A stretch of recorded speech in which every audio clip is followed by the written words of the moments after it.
over quite a few bits and pieces because we actually need to get the game sorted and started, otherwise everyone's going to start shouting at me again. So, Kyle is our world builder and he has finally solidified story and stuff, so he's going to jump up and explain it for us if you'd like to do that and get everyone up to speed. Right, so I'm breaking it down to give the name a couple of options what it's going to be called as it goes down the list. Yeah, so overview, 2D top-down base, like you guys said about Zelda, retro style. So it starts off with a lone hero going across different areas of the land, which is called Aurelia. Bit of Fantasia world, think of Tamriel, I guess, or something, or Hyrule, like we've been discussing. Developed for all the different platforms we know. So the idea is you keep going across multiple areas, get quests, save civilians, battle in dungeons, solve puzzles, and eventually come down for further progression to final boss. So you'll start off in a small town near Sharpton, which has been destroyed by one of the leading bandits, yet to be other bandits named. But so I got Bosco the Undefeated, just to give it a bit of a start. So you murdered each member of the town, apart from obvious traders like blacksmith that can help you with arms and weaponry, and farmers might help with materials, potions, whatever we decide, to be honest. And then as you build a sort of reputation there by fighting against the bandits, you can start having the map open a bit more. So you've got all these different regions going around. So I'll start going down the list anyway. So regions are down there, but before I get into that, so game titles, I'm not sure what everyone wants to go for. I tried to think of a mixture of fantasy, a bit of medieval ideologies, like you've got Fusion Reign, Hero's Tale, that's just a mixture of two things together. Mercenaries, I sort of lost what I was going with that one, I just thought Mercenaries do it. Legends of Aurelia to give the overall map an idea of what's to desire within. Conqueror, French term instead. And we've seen a couple more suggestions. I'm liking those actually, but we'll come to a final decision at the end probably. So we've got 4 different regions of the map of Aurelia. We've got the desert region, which is Emiri. We've got the snow mountains of Serena. I did put a couple of suggestions for the forest region, but I quite liked an overall for Arsamin Forest, just a bit more mixed, really. Plains region, I didn't really know what to call it at the point. You know, you've got like that standard area of green. Called it a Veskadal. Quite a little mystery behind that one. So then obviously we've got 4 dungeons that we all mainly go into. Frostbite Cavern, they're all linked equivalent to what region they're in, so it gives it an idea. Like Aurora's Rest, think Fable. Venom Crypt, trying to think about something foresty based, what might be lying in the jungles or something. But Thieves Burrow will be the one in the plains that starts off like let's say beginner's sort of dungeon really, so we see what puzzles, and each puzzle will obviously link to a theme as well, what it gets designed as. We've got 4 different cities as well that you'll visit throughout. Each city will be different with dire consequences of what the quest will be. So you might get saying, oh, head north to Arazgun and you find certain things there. So settlements and towns, I didn't know how big we wanted to go with the map and how much content we were going to have, so I've only done 4 for now, but they can be developed a bit more. So we've got the Misty Valley, the forest region, Niche, which is a French term for snow, I believe. Ekrin, desert village. And you've got Sharpton as well, which is the one we're going to start in, with the bandits attacking and all that. Separate to the other locations is the strongholds for the enemies. So this is when obviously the enemies come in for design and they'll be equivalent to what the actual theme is. So you've got Drudor, which is an old sort of desert kingdom. Think back again, like I don't know, so you got Dwarven ruins sort of thing. I thought maybe old desert is quite nice, load of sand and sort of Egyptian based maybe, but not so much. So we've got Bandit Cove, which is where the bandits will lie at the start of the game. So it's one of the sort of easy locations you know. All right, that's the first one to go to start the quest a bit more and branch yourself out. Dragon Whale is the forest one. Then you've got the Black Glacier post as well. So moving on to characters, I thought maybe taking a turn, if it's possible, for doing like a neutral selection, male or female. Choose your own characters. Yeah. Don't know how. It won't be that hard to implement, but it depends if we've got the time and people to do it. So names I've put as like Gardens to Kerr, sort of medieval fantasy again. Human species. I thought that could have different background stories. So his origins brought up in a settlement of merchants and farmers. Not saying he has to come from the town we start at, but it's the same similar town anyway. For female, I put Ishi and Aurora. So she's an elf, orphaned from a young age, raised in a small village. NPCs as well that may be helpful in the game. Depending on the time period, which I presume we're going to go for something Fantasia medieval based, sort of Middle Earth, I guess, I think. We've got Talisa, who's obviously quite good with bows and knives, and she's quite tactical. Like I said, depending on the time period, she could be a good sniper rifle, you never know. You've got Braden, who's an axe wielder. I thought think about the Paladin class, like we did last year. Heavy duty. Then when we talk about mentors who we might be able to come to for advice and wisdom, you've got Viserys the Wise or Magnus the Blind sort of ideas. There are various names to select from, what we're going to have two. Go back to the other characters we've already mentioned, Grundy the Blacksmith and old Man Howard. Couldn't really think of any other farmers' names. It was getting to that point at night. I just thought, okay, there's got to be enough detail to give it a kickstart. Oscar the Undefeated did challenge this, so he's going to have a little backstory as well. I think, again, like Bandits from Fabled Tharg with his head, or Dash. Then you've got, going on to every other section. That's fine. Choose that, buddy. No worries. So, any questions for Carl about the story and stuff? We don't have to plan. It's not a presentation. It was amazing, but it's not a presentation. So, does anyone have any questions for Carl about the story and stuff? It's usually a question, guys. I think my questions are coming later because it's more about the technical design of it. This was very much the story side, which doesn't really affect the programming. That's exactly what we're getting into now. So, we've got the map here as well, as everyone can see. If you haven't looked at it yet, have a good look. Technical side. So, how we were discussing the game the other day is that it would be very much you go around each region, clear the region, get more powerful. Someone goes back to your hometown, you can go back there, buy new equipment and stuff, proceed to the next area. So, how I'm thinking this would work, we were just discussing this whilst you guys were talking. We want to know your input and see how difficult it'd be. As we said, this is a starting region, so you'd have to clear this biome first, but then you could go to any other three and they'd all be at the same level. Then, say you went to this one, you cleared it, you could go to either of them and they'd be at your level. So progressively, you can play the game 50 times and do it different every single time, as long as you clear the player's biome first. How difficult would that be from a programming perspective? Not very. We'll do that later. That's fine. What did you have to say about anything programming-wise? I mean, it was more about defining. First of all, have you settled on? Is it top down? Is it going to be? That was the next thing.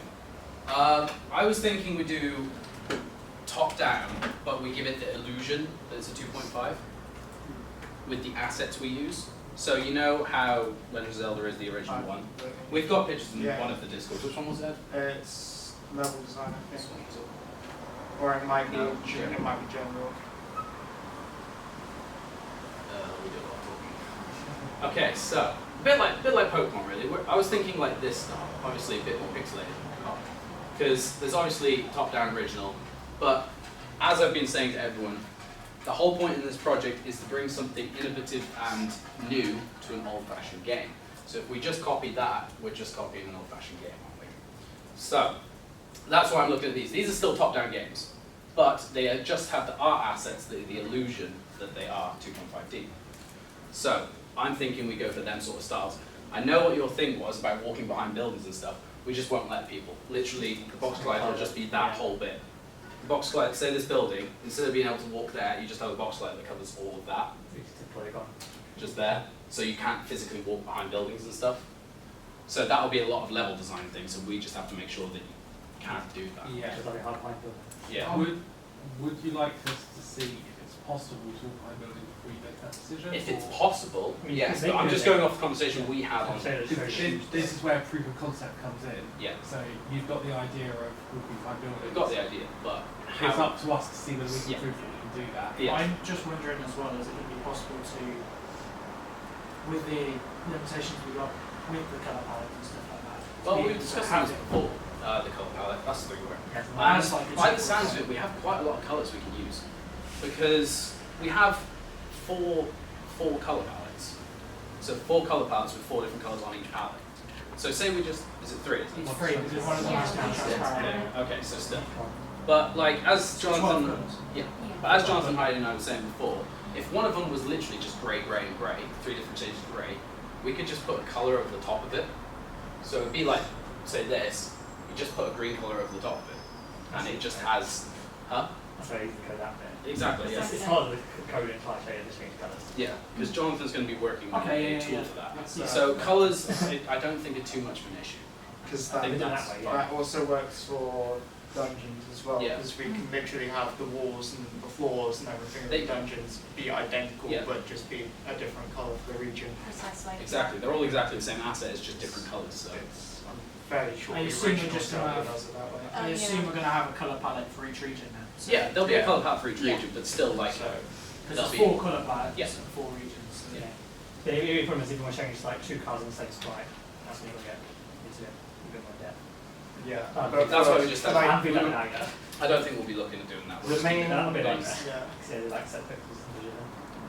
the main actual map stuff, and not will pretty much will be able to do with the apply this colour That's to not this. Yeah.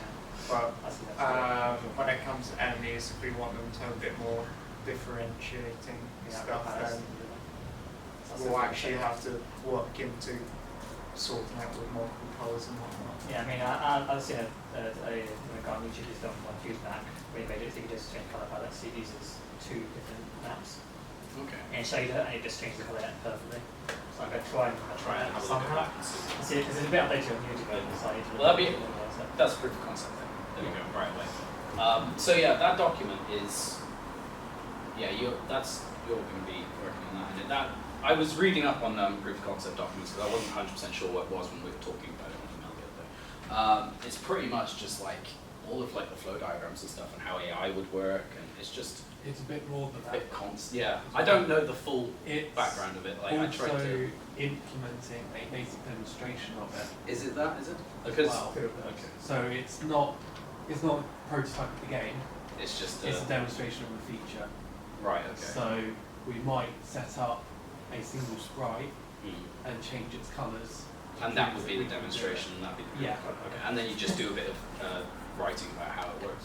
So the rest Yeah, of the and then we'd base the game prototype off those okay, then. concepts. Okay, that makes sense.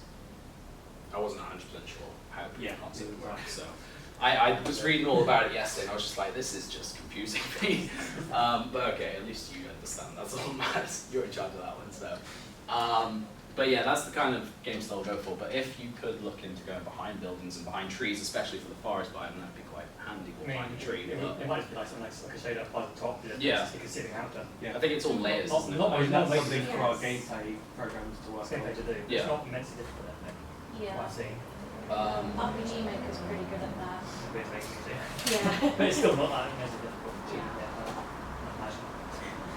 So, Preview looks good. any other questions on that sort of art stuff, art side? It's not kind of related to that, but it's something I want to talk about, kind of map related at some point, which is if we bring up the map, whatever it is.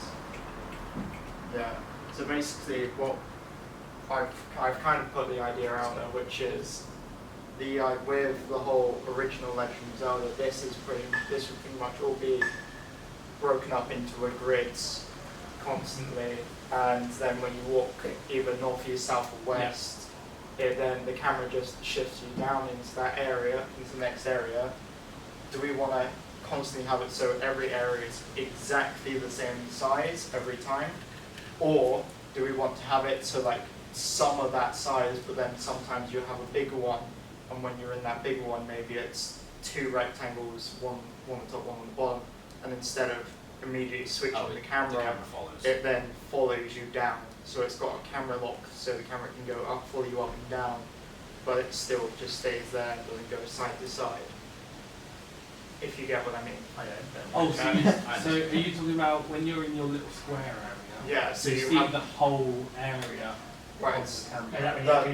The whole area would be the size of the screen, Yeah. and then if you're in a bigger area, say it's the size of two normal areas, instead of the camera I mean, actually snapping. Like the cities, for example. So Cities, the for example, because the yeah. city wouldn't be the size of one tile, it'd probably be like Yeah. 4 maybe. So you need to This is one seems like that. That's up to the designers Yeah, in but terms it's of do they want that or do they want it the camera follows the player and then locks at the side of the grid. I quite like the follow camera lock inside the grid, to be honest. I was thinking about it. Because then you have zones that feel bigger. Yeah, because I was thinking like, how much can you realistically fit in a little square without zooming the camera out by 4 miles? Remember, it is on the Yeah. phone. Exactly. yeah, So it's on phone as well. the way, if you could, maybe we do have a grid still, so the grid's like that, but the camera does follow you across that whole area, and then you move on to the next section. Yeah, It's it's another big one. Yeah. Camera. And when you enter a new area, like a new section, do you want it fading to black, fading back? Yes. Fade in and out. Yeah. Yeah, a little black fade in and out because it just gives the idea Yeah. if you're moving between Okay. different. So how are we going to distinguish from the areas? That's Because, our- I'm thinking, why don't we have the regions like walled off as if they're different? I feel kingdoms? no, I feel Because like then you have to go through a certain point, like a gate, to get to well, I that. feel like the snowy, like say the snowy one. Is the snowy one? There. This one. So the snowy one up to the forest, it would just slowly transition to less and less snow on the floor. Like it wouldn't just be a wall. You'd just have the art would be So you have slightly it like less flooded, completely. and it just fades into green. Exactly. Yeah, it just basically. So as soon as you cross that border, then it goes black and Yeah. fades into the new. Because bit. say that's the cube there, the lines in the middle. So just like Another the texture would slightly change. Sorry. suggestion, just quickly, so Just it a might sec. be easier, Yeah. is you could have it as a literal line and it changes. Oh, so When you just jump like- from one region to another, you're not necessarily in game crossing over that border. Yeah. There could be a bit of journey that you don't see. Oh, so that could be So- the black. That could. So Okay, in other words, like just a saying black change one. this so it's just a big square like that. Well, no, keep it as it is, Yeah. but when you jump from one zone to another, let's say in the game, you're only going down one tile set, Yeah. but in the world, it could be 3 or 4 where you miss out that transition period. Okay. So So we we jump straight from snow to straight to sand. So we just need to add on the design side of it, try and make it so that the boxes all line up with the map lines. And if we're doing that, so we could almost, if we have the resource space, we could have it so that it plays a little animation of just the character walking. Yeah. like Oh, just the like screen a completely house fades to on black the as the walls. character just walking across the bottom of the screen and Yeah. loads in the And next enters section. new region. That's cool. Yeah, so But it only does that when you're going between the 4 main Just between the regions. regions. If you're Yeah. inside a region, you go from one rectangle to the one area to another. It just does a quick fade to black, fade back in. Because then it doesn't matter if they don't quite line up with the map, or worrying about fading out the snow as you go along. Yeah. That saves a lot on the art side as Yeah. well, on the colour palette. So that makes sense. Okay. I was just going to say, do we have a set scale? Because I'm looking at this and I'm seeing a lot of landmarks as well. I mean, do the designers realistically think that they could do this in 3 months, less than 3 months? Realistically, since there's 3 of us level designing, Yeah. I feel like we'll have a section each, and then the final section we'll work on together. So I feel like we each take one of these sections and then do the starting one last, maybe. Just make sure you do the dungeons first. You're near the start, so then I can start working on the puzzles. You can start working on puzzles before we do anything with dungeons. Because we're going to need to, before, as level designers, before we do anything, we're going to need to draw out every single building, town.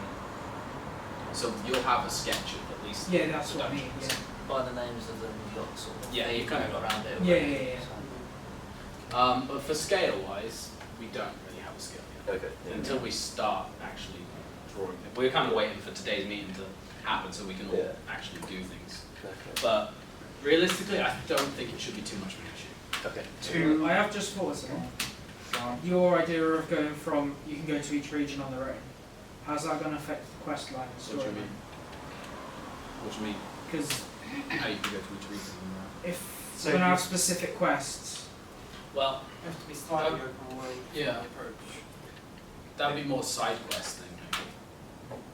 It would but make we do it. need like the main The, quest. the main quest would be, so you clear the plains, and then it tells you have to kill the 3 main bosses of each area. So it's not giving you an exact storyline to follow. Pretty much, you clear this plains. Once you've killed the big boss of this plains, he's like, does a dialogue of like, oh, I've got 3 more brothers that you need to kill before you can kill our dad, sort of bullshit, you know? Shut up. Far Cry 5, yeah. But so it gives you an option. You can choose which 3 of them you have to kill, but you're not strong enough yet. So you have to go to the section, do some side quests, Yeah, strength yeah, up. yeah. So that the main story would literally be that. So then in theory, there's only like what 4, 5 main missions, but you have to do all the other side shit and stuff to actually get Alright, yeah, yeah. And then the final showdown at the end. whatever the final show. What's the difference between a stronghold and a dungeon? So the stronghold is where the enemies are, the head bosses of the place, whereas the dungeons are separate puzzles. So dungeons have got their own monsters. Dungeons would have actual monsters, whereas strongholds are the bosses of them areas. Alright, yeah, yeah, So yeah. that's a faction. Yeah, yeah, From story perspective, this You could guy have, like, is the- controlling this whole area. yeah. Yeah, yeah, yeah. Have we thought about how, I know that's mine, but how do we want the combat to happen? Do we want it This sort was of another Zelda style, where you poke with a little sword, or do This- we want to go a bit? This is a thing I wanted to put a vote on that thing, because there's 2 main ways. Lewis is grinning. There's 2 main ways I was thinking we could do this. Either like Pokemon style turn-based, or hack and slash style, Zelda style. I think Honestly, you got to remember it's a 4-hour game, so if we have turn-based, it's going to drag. that's what I'm Oh, thinking. yeah. Because we need to fill. I mean, we can make a lot of side quests, but we have to try and fill 4 hours. So honestly, I wanted to put it to a vote to see what people prefer. Yes, it is. Just from a programmer perspective as well, It's easy to do. we can either put together you go around and you smash people, it could be okay, Yeah. or we do a really high quality turn-based, proper good right there. I'm thinking turn-based might be better as well, because if we, like, as Carl's story thing is, like, we have all the people coming back to the town, we're saving them sort of thing, and then we're opening up, say, blacksmith, potion person, so for healing, magic person could potentially be involved then, because throwing magic spells in a hack and slash on 2D phone is not exactly going to be easy.